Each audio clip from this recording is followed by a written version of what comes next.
નમસ્કાર, આપ જોઈ રહ્યા છો સંદેશ ન્યૂઝ. આપની સાથે હું ભાવિની. મહત્વના સમાચારથી શરૂઆત કરીએ તો ગોંડલમાં આવતીકાલે 4 કેન્દ્ર પર મગફળી ખરીદી બંધ રહેવાની છે. ટેકાના ભાવે મગફળી ખરીદી બંધ રહેશે. તો જામવાડી બિલિયાળા કેન્દ્રમાં ખરીદી બંધ રહેશે. કોલીથડ કેન્દ્ર પર ટેકાના ભાવે ખરીદી નહીં થાય. તો જિગીશા પટેલના વિરોધમાં મગફળી ખરીદી બંધ રાખવાનો નિર્ણય કરાયો છે. જિગીશા પટેલ બિલિયાળા કેન્દ્રમાં પહોંચ્યા હતા. એક યુવાનને મારવાના આક્ષેપ લાગ્યા હતા. આક્ષેપ અંતર્ગત ખરીદી બંધ રાખવાનો નિર્ણય કરાયો છે. સરપંચ ગણેશના માણસોએ માર્યાના આક્ષેપ કરવામાં આવ્યા છે. તો આક્ષેપ ખોટા હોવાના દાવા સાથે ખરીદી આવતીકાલે બંધ રહેશે.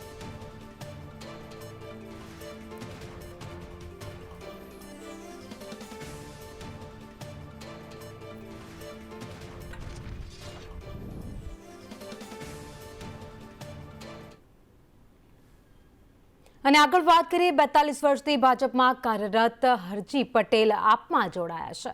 સાણંદ જિલ્લા પંચાયતના પૂર્વ ચેરમેન હરજી પટેલ આમ આદમી પાર્ટીમાં જોડાયા. હરજી પટેલે 2000થી વધુ સમર્થકો સાથે આપનો ખેસ ધારણ કર્યો છે.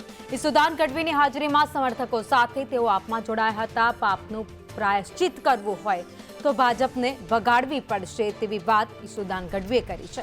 લોકોની સેવા કરવાના ઉદ્દેશ્ય સાથે તેઓ આપમાં જોડાશે. 2027માં ભાજપ આવશે તો સંપત્તિમાં માત્ર વાંઢા દીકરાઓ જ બચશે તેવી વાત કરી છે.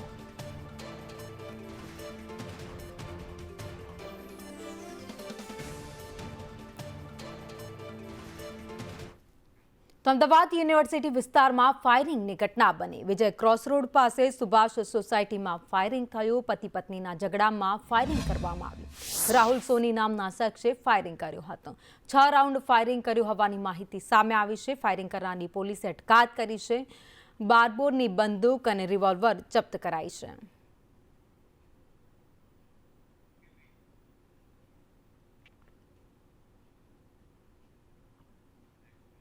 હરણીમાં ગેસ લાઇનમાં ભંગાણ થયું. ગોલ્ડન ચોકડી પાસે ગેસની પાઇપલાઇનમાં ભંગાણ સર્જાયું હતું. માઇક્રો ટનલિંગની પ્રક્રિયા દરમિયાન આ ભંગાણની ઘટના બની. પાઇપલાઇનમાં ભંગાણથી ગેસ પુરવઠો ખોરવાયો છે. પાઇપલાઇનમાં ભંગાણથી ગેસના ફુવારા ઉડ્યા હતા. તો વડોદરા ગેસ લિમિટેડના અધિકારીઓ ઘટના સ્થળે પહોંચ્યા અને તપાસ હાથ ધરી હતી. હરજીપુરા ગામથી લઈને એપીએસ સુધીની અમારી ગ્રેવિટી રનની કામગીરી છે. જેમાં હાઈવે પુશિંગનું કામગીરી અમારે બાકી હતું, જે અમે માઇક્રો ટનલિંગ પદ્ધતિથી કામગીરી કરીએ છીએ. અને અમે ઇન્વર્ટ લેવલ, અમને ખબર હતી કે અહીં લાઇન છે, ઇન્વર્ટ લેવલ મુજબ અમે કામગીરી કરતા હતા. પણ અહીં કંઈ પ્રોબ્લેમ થયું છે એવું પ્રાથમિક તબક્કે ખબર પડી છે. એટલે અત્યારે અમે ખોદીશું તો ખબર પડશે શું છે. લોકો અંદાજે 5 લાખનું કદાચ હશે. અત્યારે લગભગ થોડું ગેસ હવે બાકી જ છે. જેવી રીતે આખું ઓછું થશે એટલે ગેસવાળા બધા એજન્સીને બધી ટીમ છે જ શરૂઆત કરી દેશે. તો વડોદરામાં હાઈવે પર ચાલતા કૂટણખાનાનો પર્દાફાશ થઈ ગયો. અમદાવાદ સુરત હાઈવે પર કૂટણખાનું ચાલતું હતું. મહિલા સંચાલક સહિત 13 ગ્રાહકોને પોલીસે ઝડપી પાડ્યા. ઝૂંપડા બનાવી બહારથી સ્ત્રીઓ લાવી કૂટણખાનું ચલાવતા હતા. મગરપુરા પોલીસે સમગ્ર મામલે વધુ તપાસ હાથ ધરી છે.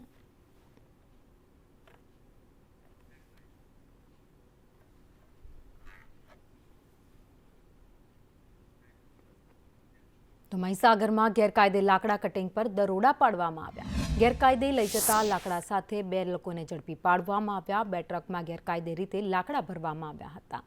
વન વિભાગે 2 વાહન સહિત મુદ્દામાલ જપ્ત કર્યો.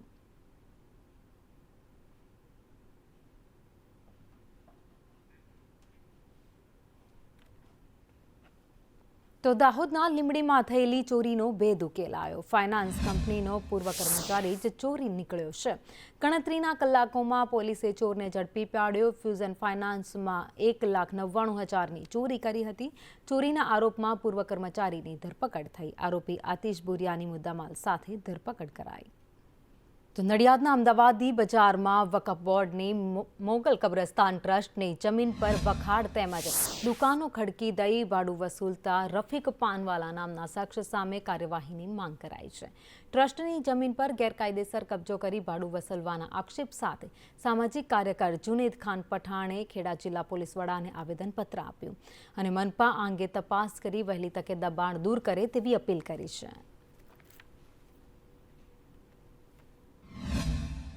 એમાં આ લોકોએ અમે કીધું કે ભાઈ આ શું છે, તો કે ભાઈ અમે જે ટ્રસ્ટીઓ બધા જે વહીવટ કરીએ છીએ એ અમે બરાબર તમારે આવવાનું નહીં એવું કીધેલું. કોના દ્વારા શું કરવામાં આવી રહ્યું છે અહીંયા આગળ? આ બધું તોડીને વેચીને ભાડા ચીઠી ખોટી રીતે હાલે છે ત્યાં દરખાસ્ત સહિત કરી એમાં વિરોધમાં ઊભો છું. રજૂઆતમાં એવું હતું કે રફીકભાઈ કોલ્ડ્રિંક વાળા કરીને છે તે ટ્રસ્ટની ભાડા ચિઠ્ઠી એ નથી, ટ્રસ્ટી નથી અને ખોટા સિક્કા ડમી વાપરી અને ખોટા લખાણો ઊભા કરી અને લોકોને ભાડા ચિઠ્ઠી ફાળવી રહેલા છે. એટલે લાખો રૂપિયા લે છે ભાડા ચિઠ્ઠી ફાળવાના. પ્રશાસનને એક જ માંગણી છે કે આની ઉપર કડકમાં કડક કાર્યવાહી થાય અને જે આ જે બાંધકામો થયેલા છે ત્યાં આગળ નગરપાલિકાને બી છુપાવવામાં આવેલું છે. નગરપાલિકાને ટેક્સ ના મળે. એમાં આ લોકોએ અમે કીધું કે ભાઈ આ શું છે તો કે ભાઈ અમે જે ટ્રસ્ટીઓ બધા જે વહીવટ કરીએ છીએ એ અમે બરાબર તમારે આવવાનું નહીં એવું કીધેલું. કોના દ્વારા શું કરવામાં આવી રહ્યું છે અહીંયા આગળ? આ બધું તોડીને વેચીને ભાડા ચીઠી ખોટી રીતે હાલે છે ત્યાં દરખાસ્ત સહિત કરી એમાં વિરોધમાં ઊભો છું. તો બનાસકાંઠા જિલ્લાના પાલનપુર નજીક ચડોતર ગામે આજે આપની ખેડૂત મહાપંચાયત યોજાઈ. આ પ્રદેશ પ્રમુખ કિશુદાન ગઢવી, ધારાસભ્ય ગોપાલ ઇટાલિયા અને ધારાસભ્ય ચૈતર વસાવા સહિત આપના નેતાઓ પાલનપુર ખાતે પહોંચ્યા. ખેડૂતોના વિવિધ પ્રશ્નોને લઈ યોજાયેલી આ ખેડૂત મહાપંચાયતમાં તાજેતરમાં ગુજરાતની રાજનીતિમાં ચર્ચાસ્પદ બનેલો દારૂ અને ડ્રગ્સનો મુદ્દો પણ ચર્ચામાં આવ્યો.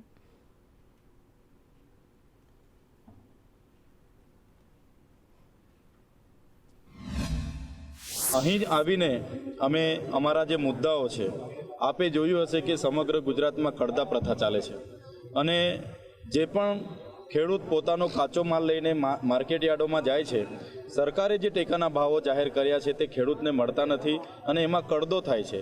આ કડદો બંધ થાય એવી અમારી સ્પષ્ટ માગણી છે. બીજી માગણી અમારી જે માવઠાના કારણે, કમોસમી વરસાદના કારણે ખેડૂતને જે નુકસાન થયું છે એનું સર્વે કરીને તાત્કાલિક ધોરણે એમને વળતર ચૂકવવાનું હતું.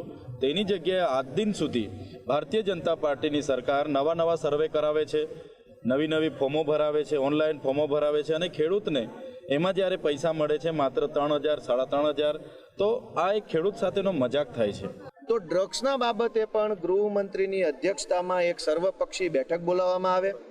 આ બેઠકમાં ડ્રગ્સ અને દારૂને લઈને કાયદામાં શું સુધારો વધારો કરવો, પોલીસ પ્રક્રિયામાં શું સુધારો વધારો કરવો, જેલ અને ન્યાયતંત્રમાં શું સુધારો વધારો કરવો, એની સર્વપક્ષીય મિટિંગ કરી આવતા ફેબ્રુઆરી સેશનની અંદર નવું બિલ લાવવામાં આવે અને એ બિલનો કાયદો બનાવી દે તો ગુજરાતમાંથી ડ્રગ્સનું દૂષણ નાબૂદ થઈ શકે એમ છે. ખેડૂતો ઉપર જે ગુજરાતમાં અત્યાચાર થઈ રહ્યા છે, ખેડૂતોને કડદાથી લઈ અને ભાવમાં લૂંટવામાં આવી રહ્યા છે, ખેડૂતો ઉપર જે લાઠીચાર્જ કરાવડાવ્યું ભાજપે, ખેડૂતોના ઘરમાં ઘૂસીને માતા બેન દીકરીઓને ખેડૂતોને મારવામાં આવ્યા, જેના વિરોધમાં આમ આદમી પાર્ટીએ 1 મહિના સુધી આ કેમ્પેન ચલાવવાનું નક્કી કર્યું હતું. જેના ભાગરૂપે અમે દ્વારકા જિલ્લામાં કિસાન મહાપંચાયત કરી છે, અમે ગીર સોમનાથમાં કિસાન મહાપંચાયત કરી છે, આણંદમાં કરી છે, આજે બનાસકાંઠામાં પણ કરી છે અને ખેડૂતોના જે 10 માંગણીઓ છે એ માંગણીઓને લઈને અમે નીકળ્યા છીએ. તો જૂનાગઢમાં પ્લાસ્ટિક ખાતા હરણનો એક વિડીયો વાયરલ થયો છે. લાલ દોરી વિસ્તારમાં હરણનો વિડીયો વાયરલ થયો. પ્રકૃતિ પ્રેમીએ સોશિયલ મીડિયા દ્વારા વન મંત્રીને રજૂઆત કરી. મનપા યોગ્ય રીતે નિયમિત સફાઈ કરે તેવી માંગ કરી.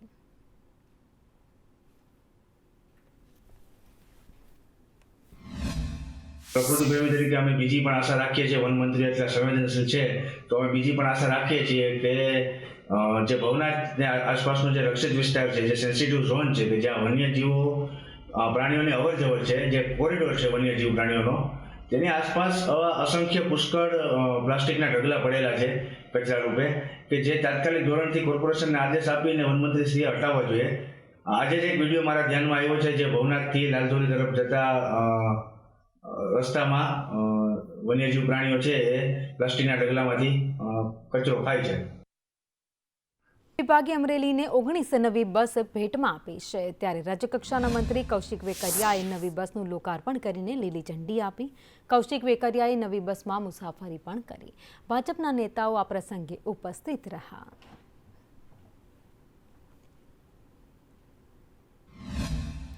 અમરેલી વિભાગને કુલ 19 નવીન બસો ફાળવવામાં આવેલ છે, જેનું રાજ્ય કક્ષાના મંત્રી શ્રી કૌશિકભાઈ વેકરિયાના હાથે લોકાર્પણનો કાર્યક્રમ રાખવામાં આવેલ છે. આ અગાઉ પણ અમરેલી વિભાગને કુલ 24 બસો ફાળવવામાં આવેલી હતી. આમ કુલ 43 બસોનું લોકાર્પણ કરવામાં આવેલ છે. અમરેલી જિલ્લાના લોકો માટે 19 જેટલી નવી એસટી બસ એ અમરેલી જિલ્લાને ભેટ આપી છે. આજે એમનું લોકાર્પણ કર્યું છે અને ખાસ કરીને મુસાફરોની સારી સુવિધા મળી શકે એ પ્રકારના સરકારના અભિગમના કારણે અમરેલી જિલ્લાને ખૂબ સારી ભેટો મળતી રહે છે અને એ પ્રમાણે આજે 19 નવી બસની પણ ભેટ મળી છે. અગાઉ પણ આપણે અત્યારે જોયું કે અમરેલી એસટી ડેપોની વાત હોય, અત્યારે એસટી ડિવિઝનની ખૂબ મોટી ઓફિસની પણ કામગીરી ચાલી રહી છે. અને આગળ વાત કરીએ, રાજ્યમાં આગામી દિવસમાં પશ્ચિમી વિક્ષેપને કારણે માવઠાની આગાહી અંબાલાલ પટેલે કરી છે.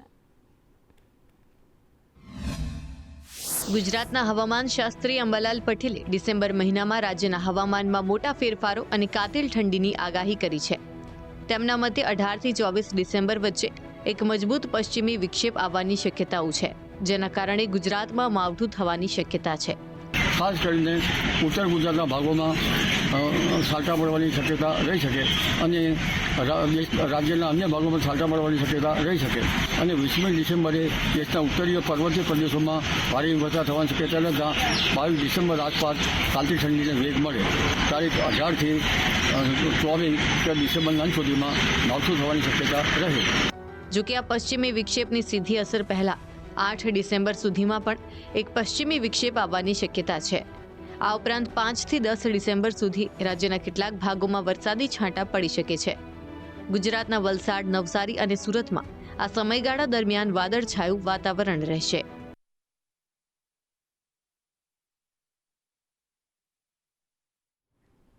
તો નર્મદા જિલ્લામાં આમ આદમી પાર્ટીના પ્રમુખનો ભાઈ દારૂ સાથે ઝડપાતા પોલીસે કાર્યવાહી કરી છે. જે અંગે સાંસદ મનસુખ વસાવાએ પોતાની પ્રતિક્રિયા આપી. નર્મદા જિલ્લામાં આમ આદમી પાર્ટીના જિલ્લા પ્રમુખનો ભાઈ દારૂના જથ્થા સાથે ઝડપાતા અનેક તર્ક વિતર્ક સર્જાયા છે. આ મામલે ભરૂચના સાંસદ મનસુખ વસાવાએ આપ ઉપર આકરા પ્રહારો કર્યા. સાંસદ વસાવાએ આક્ષેપ કર્યો છે કે ચૈતર વસાવાના અનેક માણસો એ દારૂનો ધંધો કરે છે. સાથે જ તેમણે આક્ષેપ કર્યો કે ઝડપાયેલી 5 પેટી દારૂનો જથ્થો સગે વગે કરી દેવાયો છે. આમ તો કહેવાય છે કે 5 પેટી હતી, પણ પોલીસમાંથી કેટલાક લોકોએ એ વિસ્તારનો જે પોલીસની જમાદાર છે એમને બાતમી આપી દીધી કે તમારા રેડ પડશે, એટલે 5 પેટી એમને સગે વગે કરી દીધી. એ ઉપરાંત ઘણી બધી જગ્યાએ નિરંજન વસાવાના માણસો કે ચૈતરભાઈ ધારાસભ્ય સાથે જોડાયેલા લોકો આ દારૂનો. મનસુખ વસાવાએ આપની નીતિ ઉપર કટાક્ષ કરતા કહ્યું કે પોલીસના નામે માછલા ધોવા અને બીજી બાજુ ધંધો કરવો. આપના ચાવવાના અને બતાવવાના દાંત જુદા જુદા છે. સાંસદે એવો પણ આક્ષેપ કર્યો છે કે આપના કાર્યક્રમોમાં દારૂ પીને નાચવામાં આવે છે. કોંગ્રેસ પક્ષમાં ફાંટો પાડવાની શક્યતા વ્યક્ત કરનાર ફૈઝલ પટેલે પોતાની વાત પરથી હવે પલટી મારી દીધી. અગાઉ કોંગ્રેસ એપીના નામે નવો ફાંટો પાડવાની શક્યતા વ્યક્ત કરનાર દિવંગત નેતા અહેમદ પટેલના પુત્ર ફૈઝલ પટેલે હવે પોતાની વાત ઉપરથી યુટર્ન લઈ લીધું છે. ફૈઝલ પટેલે સ્પષ્ટતા કરી છે કે અમે નવી પાર્ટી નથી બનાવવાના. તેમણે ખુલાસો કર્યો કે નવી પાર્ટી બનાવવાની વાત અંગે તેમણે માત્ર ઓપિનિયન લીધું હતું. तो मैंने किया ओपिनियन लेने के लिए आप बधु हमारी कार्यकर्ता जो थे भरूच में, हमारे पास भरूच में नेत्रांग में आदिवासी जो हमारे भाई बहन हैं उनके देव्यपाड़ा से उन सब लोग चाहते थे कि हमें लड़ना चाहिए. अहमद पटेल का इतना बड़ा लेगेसी था तो रिस्पांस वो सारू होतु और मुझे लगता था कि ये अच्छी भाव ये तो कांग्रेस के लिए भी अच्छी बात है कि लहर है. देखिए जो नई पार्टी की बात थी अब हमने डिसाइड किया कि हम नहीं करेंगे. ફૈઝલે જણાવ્યું કે લોકો અમને ચાહે છે અને કાર્યકર્તાઓના કહેવાથી તેમણે માત્ર ઓપિનિયન માટે સોશિયલ મીડિયા ઉપર આ પોસ્ટ મૂકી હતી. તેમણે ભારપૂર્વક જણાવ્યું કે અહેમદ પટેલે ગુજરાત અને ભરૂચની સેવા કરી છે અને કોંગ્રેસના લોકો પણ તેમની સાથે જ છે. ફૈઝલના નિવેદનથી સ્પષ્ટ થાય છે કે હાલ પૂરતું તેઓ કોંગ્રેસ પક્ષમાં જ રહેવા માંગે છે અને નવી પાર્ટી બનાવવાનો કે પાર્ટીમાં ફાંટો પાડવાનો તેમનો કોઈ જ ઈરાદો નથી. તો દાહોદમાં આમ આદમી પાર્ટીના એક નેતા વિરુદ્ધ અપહરણની ફરિયાદ નોંધાઈ છે. દાહોદ જિલ્લામાં રાજકીય ગરમાવો લાવતી એક ગંભીર ઘટનામાં આમ આદમી પાર્ટીના નેતા દેવેન્દ્ર મેડા વિરુદ્ધ અપહરણની પોલીસ ફરિયાદ નોંધાઈ છે. દેવેન્દ્ર મેડા પર એક મહિલાને નોકરીની લાલચ આપીને અપહરણ કરવાનો ગંભીર આરોપ છે. ફરિયાદમાં એવો પણ ઉલ્લેખ કરવામાં આવ્યો છે કે કારમાં મહિલા સાથે શારીરિક અડપલા કરવામાં આવ્યા હતા. આ ગંભીર આરોપોના આધારે દાહોદ પોલીસે તાત્કાલિક કાર્યવાહી કરીને આપના નેતા દેવેન્દ્ર મેડાની અટકાયત કરી છે. નોંધનીય છે કે દેવેન્દ્ર મેડા થોડા દિવસો પહેલા જ આમ આદમી પાર્ટીમાં જોડાયા હતા. આ ઉપરાંત પોલીસ રેકોર્ડ મુજબ દેવેન્દ્ર મેડા વિરુદ્ધ અગાઉ પણ ખંડણી અને હથિયારોને લગતા ગુનાઓ નોંધાઈ ચૂક્યા છે, જે તેમના ગુનાહિત ઇતિહાસ તરફ ઇશારો કરે છે.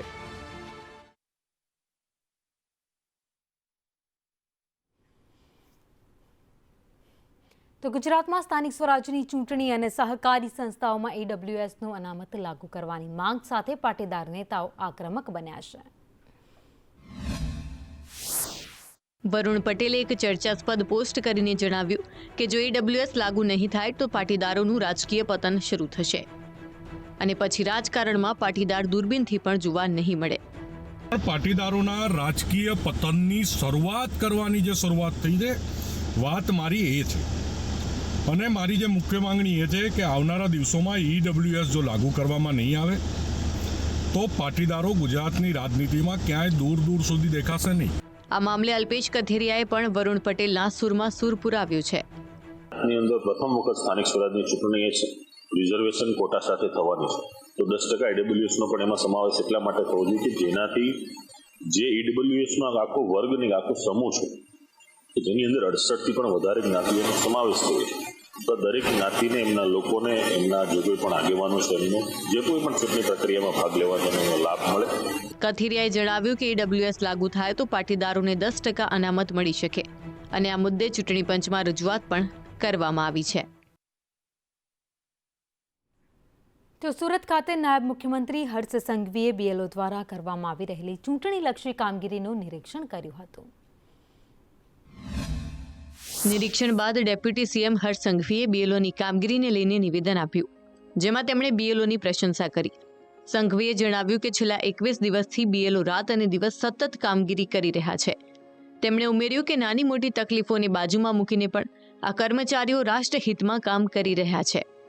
છેલ્લા 21 દિવસથી જે BLOએ રાત દિવસ મહેનત કરી છે, પરિવારની નાની મોટી તકલીફોને બી બાજુમાં મૂકીને લોકશાહીના પર્વને વધુ મજબૂત કરવાનો જે લોકો પ્રયાસ કરે છે, તેવા સૌ BLOને મારા વિસ્તારના સૌ નાગરિકો વતી હું અલગ અલગ સેન્ટરો પર જઈને એમનો આભાર માનવા નીકળ્યો છું. ડેપ્યુટી CMએ કામગીરી અંગે મત વિસ્તારના લોકોનો પણ આભાર માન્યો.